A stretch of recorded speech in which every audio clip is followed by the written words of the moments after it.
In this video, I'm going to show you how you can convert your PDF file into a Word document without using Microsoft Word. So here you can see I've got a .pdf file and we're going to convert it in under 30 seconds.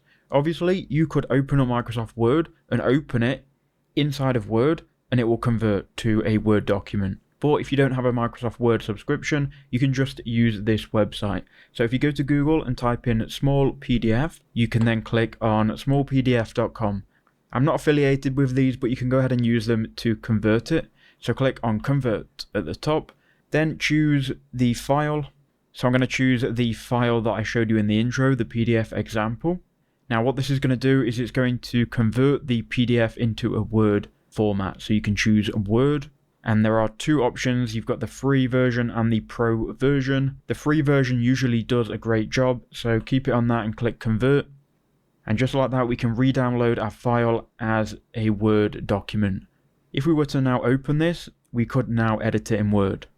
So I don't have Microsoft Word subscription, but as you can see, you can edit each individual text box here, and it picks up all of these individual text entries. So that is how you can do it. I hope that helped you out.